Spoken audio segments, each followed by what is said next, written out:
Bonjour à tous. Dans la vidéo d'aujourd'hui, on va parler de la micro-segmentation. À ne pas confondre avec la segmentation Layer 3 que tout le monde connaît. Ici, on va bien parler de micro-segmentation qui se produit au Layer 2 de la réseautique. On va aussi parler des FortiSwitch.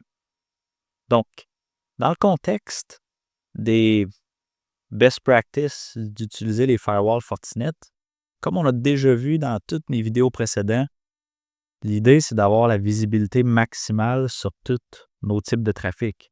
Donc, on a le trafic nord-sud qui va vers l'Internet. On a le trafic est-ouest qui va entre nos VLAN. Mais, dans ce modèle-là, il reste quand même une certaine partie du trafic qu'on n'est pas capable de voir. On parle bien du trafic qui va être dans les VLAN, donc le trafic intra-VLAN qui est Layer 2. Ça, évidemment, on n'a pas de visibilité sur ça parce que ça se passe au Layer 2. Ça reste au niveau des switches. Donc, le trafic ne remonte pas au firewall. Donc, on ne peut pas voir, on ne peut pas inspecter ce qui se passe dans cette zone-là. Mais aujourd'hui, je vais vous montrer qu'en combinant les FortiSwitch, donc c'est les switches de Fortinet, avec le FortiGate, on va être capable d'aller chercher la visibilité puis d'appliquer la sécurité à ce niveau-là dans le VLAN lui-même. C'est ça qu'on appelle la micro-segmentation. Je commence avec un petit schéma pour expliquer. Donc, si on regarde ici à gauche, ça c'est un document sur les technologies d'opération. Donc, ils ont mis des PLC, mais imaginez que c'est un PC. Ça peut être n'importe quoi. Disons que c'est deux PC connectés dans une switch. Les deux sont dans le VLAN 1, ils veulent se parler, ils font un ping. Ça passe par la switch, c'est Layer 2. Mais avec la micro-segmentation, là, ce qu'on voit, c'est que si le PC ici veut parler à l'autre PC, la switch Fortinet va remonter le trafic au firewall pour qu'elle soit autorisée ou bloquée avant de se rendre à l'autre PC. Puis ça nous donne vraiment la visibilité complète sur tout ce qui se passe dans le réseau. Après ça, on peut appliquer nos profils de sécurité, comme on a déjà appris, l'antivirus, l'application control, le IPS, sur ce trafic-là, qui avant, on n'avait jamais aucune visibilité là-dessus. J'ai cherché un terme dans l'industrie, je cherchais comment est-ce qu'on appelle ça, le concept de faire du deep inspection dans le VLAN lui-même, parce que c'est possible grâce à ça. Il n'y a pas vraiment de terme. Donc, on pourrait peut-être qualifier ça de l'hyper-inspection. Donc, c'est vraiment inspecter 100% du trafic. Peut-être qu'on pourrait l'appeler comme ça. Je lance une idée. Donc, c'est ça qu'on va voir aujourd'hui. Comment est-ce qu'on met ça en place? Premièrement, pour les gens qui n'ont jamais travaillé avec les switches Fortinet, il faut comprendre que les switches et Fortinet sont contrôlés par le FortiGate. Donc, le FortiGate devient le contrôleur de la switch, puis toutes les configurations des switches sont faites à partir du FortiGate. Ça simplifie la gestion. Ça nous donne également une visibilité exceptionnelle. Ça, vous allez le voir aussi dans des vidéos futures. La visibilité de nos clients, nos endpoints, on les voit toutes. C'est super pratique. Puis, ça nous permet de faire la micro-segmentation. C'est comme si chaque port de nos switches devient un port du firewall quand on applique ça en place. Pour le configurer, c'est pas compliqué. Donc, on va faire un petit tour rapidement sur comment on met en place une switch. Donc, simplement, vous pouvez prendre n'importe quelle interface physique. Moi, c'est l'interface A, c'est le port A, mais j'aurais pu prendre port 1, port 2, port 3. N'importe quel port peut devenir un contrôleur pour les switches. On va dans le port, puis en ligne de commande, il faut activer ceci, Set FortiLink Enable. On active ça sur notre interface physique et en faisant ça, elle va se transformer, elle va devenir réceptive avec le protocole FortiLink. Le protocole FortiLink, c'est le protocole de Fortinet qui permet au FortiGate de contrôler les switches. Une fois que c'est fait, on a juste à brancher notre switch dans le port. Puis ici, dans Manage FortiSwitches, vous allez voir votre switch apparaître. Le FortiGate va la détecter automatiquement. Tout ce que vous avez à faire par la suite, c'est de l'autoriser. Une fois que la switch est autorisée, là, vous pouvez la configurer à partir du FortiGate. Une fois que c'est fait, c'est simple. C'est super user-friendly. On a nos ports, nos VLAN on-tag ici, nos VLAN natifs, nos VLAN tag dans la colonne de droite. On assigne les bons VLAN. On a un paquet d'autres paramètres, comme toute bonne switch, tous nos settings de spanning tree, etc. Donc, moi aujourd'hui, pour la micro-segmentation, ce que j'ai fait, j'ai créé un VLAN justement qui s'appelle, puis on va aller le voir. Donc, la première étape, c'est ça. On crée un VLAN. Puis vous pouvez déjà prendre un VLAN qui existe chez vous, mais moi, je n'ai créé un. C'est le 10.111.1. J'ai mis un serveur DHCP fourni directement par la FortiGate pour des raisons de simplicité de la démonstration. Puis là, ici, c'est là que ça devient important.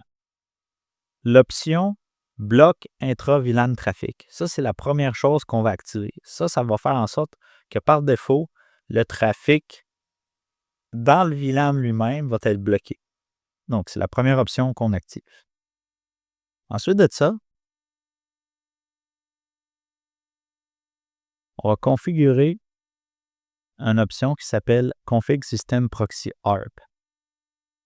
Ce que ça fait le Proxy ARP, c'est qu'on va venir dire au FortiGate puis au FortiSwitch, on va venir leur spécifier une liste des adresses IP dans un VLAN pour remonter le trafic Layer 2. Donc, c'est ça qui fait en sorte que le trafic de Layer 2 va être intercepté par la switch, puis lui, il va le ramener au firewall plutôt que de faire comme le diagramme à gauche, comme le routage traditionnel. Donc, c'est le proxy ARP. Moi, j'en ai fait plusieurs, mais observez la règle numéro 1. On sélectionne notre VLAN micro-segment. Ensuite, il faut mettre l'IP de début et de fin qu'on veut proxy ARP jusqu'au firewall. Donc, moi, j'ai mis tout le VLAN au complet de 10.111.1 à 10.111.254. Assurez-vous dans votre range d'inclure le default gateway. Donc, le default gateway pour moi, pour microsegment, c'est bel et bien 10.111.1. Donc, je le mets au complet là-dedans. Une fois que c'est fait, il y a une autre option qu'il faut mettre en place dans Config Système Global. C'est ce trafic-là ici, c'est cette option-là, Set Allow Traffic Redirect. Il faut le mettre à Disable. Si on ne le met pas, ça ne marchera pas. Je vais vous le montrer ici. Comme ça. Donc, vous devez désabler ça. Une fois que ça, c'est fait, je vais vous montrer. Dans mon réseau, qu'est-ce qu'on a aujourd'hui? Dans mon serveur d'HCP, j'ai 2 ordis. J'ai 10.111.2 puis 10.111.3. Donc, on va se connecter juste pour voir dans 10.111.2, puis on va voir un peu comment le trafic se produit. Donc, si je viens ici, là, on est dans bel et bien 10.111.2. Qu'est-ce qui arrive si je regarde le chemin que je prends pour me rendre à 10.111.3? Vous voyez comme c'est intéressant. Là, on voit qu'il a dû passer par mon gateway. Il est remonté à 10.111.1 pour après ça aller à 10.111.3. Puis ça confirme bel et bien que la micro-segmentation est fonctionnelle parce qu'il utilise un gateway avant de se rendre à l'IP de destination qui est dans le même VLAN. Donc, c'est ça le chemin réseau qui se passe ici. Une fois que c'est confirmé, que vous voyez bien que votre micro-segmentation fonctionne, là, c'est là qu'on va avoir du fun, puis on va venir se créer des règles de sécurité. Donc, ça, c'est un peu contre-intuitif, mais c'est comme ça que ça marche. Puis généralement, on ne peut pas faire ça, mais là, c'est comme ça que ça marche. Dans Incoming Interface, on va prendre micro-segment, puis destination, même interface. Donc, c'est la même interface incoming et outgoing parce que c'est à l'intérieur de cette VLAN-là. Source destination. Moi, ici, je l'ai mis en proxy base parce que je voulais inspecter plus de protocoles. Je faisais des tests de performance également pour voir la différence entre flow et proxy. J'ai pas vu de différence là, dans mes tests de file transfer. Donc, puis là, vous voyez ici, j'ai mis un paquet de profils de sécurité. J'ai créé des profils pour l'antivirus. Donc, pour le fun, j'ai mis que je voulais inspecter FTP, CIFS puis SSH. CIFS pour les transferts de fichiers. Donc, on va être capable d'inspecter un transfert de fichiers qu'on va voir. SSH aussi grâce au Proxybase parce que le proxy me donne plus d'options. J'ai fait ça. Ensuite de ça, j'ai mis un profil de WebFilter, juste du monitoring pour monitorer s'il y aurait du trafic web à l'intérieur de mon VLAN. Même chose pour mes requêtes DNS. Je vais être capable de loguer mes requêtes DNS. Mes applications, ça, c'est très important. Puis, ici, ce qu'il faut comprendre, c'est qu'ici, on va dealer avec le problème du mouvement latéral. Donc, le mouvement latéral, c'est quand un poste est infecté, la première chose qu'un hacker va faire en général, il va essayer d'analyser son réseau. Il va scanner le réseau, il va essayer de faire un mouvement latéral, d'aller pogner un autre poste ou un serveur. Mais là, ici, nous, on bloque tout ça. Là.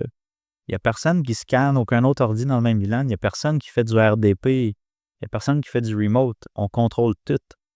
Puis avec le profil de l'application, ça va bien.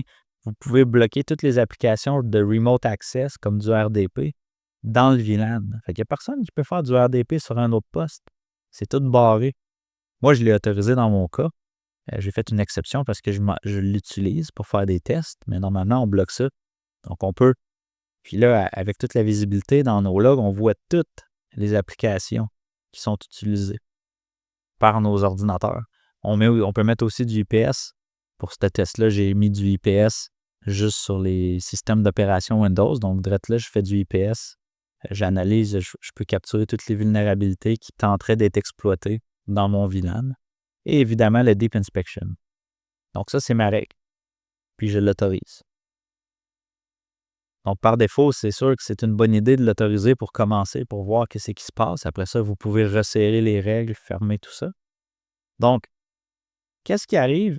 Là, ici, dans mon poste, ben, j'ai un partage, j'ai un file sharing qui est sur mon disque 111.3. Donc, là, ce que j'ai fait, c'est qu'on va tester un virus. Puis, j'ai mon fichier eCar ici. Donc, ça, c'est vraiment la string eCar qui va être détectée par les antivirus.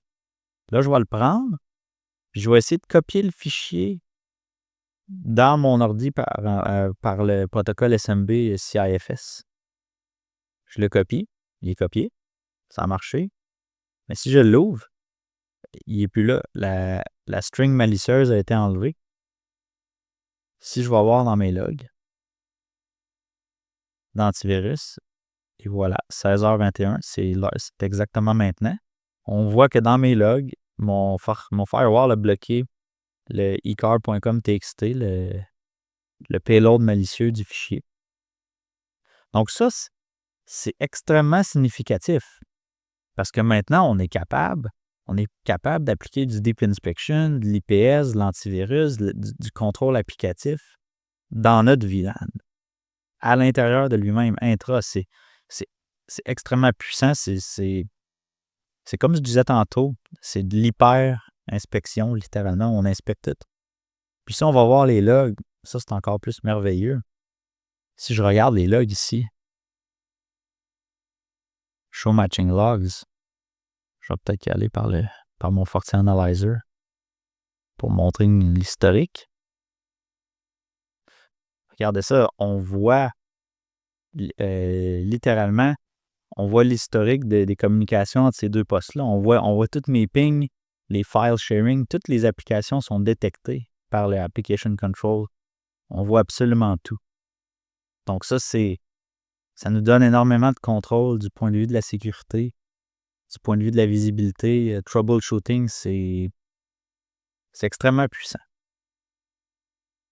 Par contre, ce qu'il faut faire attention, c'est que, évidemment, si on ramène tout notre trafic Layer 2 au firewall, ça fait plus de trafic au firewall pour que le firewall processe. Donc, ça, il faut avoir un firewall qui est capable de le prendre. Donc, peut-être que le firewall que vous avez en ce moment, il n'est peut-être pas assez fort pour supporter ça. Il faut faire attention pour s'assurer de ne pas écraser les performances du firewall. Mais la bonne nouvelle, c'est que les firewalls Fortinet, comme je l'ai déjà expliqué dans d'autres vidéos, ils utilisent des ASIC. C'est comme des cartes graphiques dans un ordinateur, sauf que là, c'est une carte graphique et une ASIC dans le firewall qui va prendre en charge, qui va accélérer une bonne partie du trafic. Comme ça, le processeur n'a pas besoin de s'en occuper. Donc, grâce au ASIC, les firewalls FortiGate, ils ont une performance extrême, ce qui fait que on est capable de le prendre. Il faut juste s'assurer d'acheter le bon modèle qui soit suffisamment puissant pour processer tout ça. Mais c'est facilement accessible. Puis c'est pour ça que c'est tellement une belle combinaison parce que grâce au ASIC des FortiGate, combiné avec l'intégration par le protocole FortiLink des FortiSwitch, avec le ProxyARP, la micro-segmentation devient possible puis réaliste grâce à tous ces éléments-là qui sont combinés ensemble. Donc ça, c'est vraiment quelque chose de bien, quelque chose de puissant à mettre en place. Puis si vous le faites, juste vraiment de surveiller vos performances, de voir comment ça se passe. Faire un sizing, consulter votre SE chez Fortinet pour vous assurer que c'est bien sizé. Puis, voilà, c'est tout. Donc, je vais faire d'autres vidéos sur les switches, puis des best practices sur d'autres fonctions de sécurité qu'on peut mettre en place. C'était tout pour la vidéo d'aujourd'hui. Suivez-moi sur LinkedIn pour être au courant des prochaines vidéos.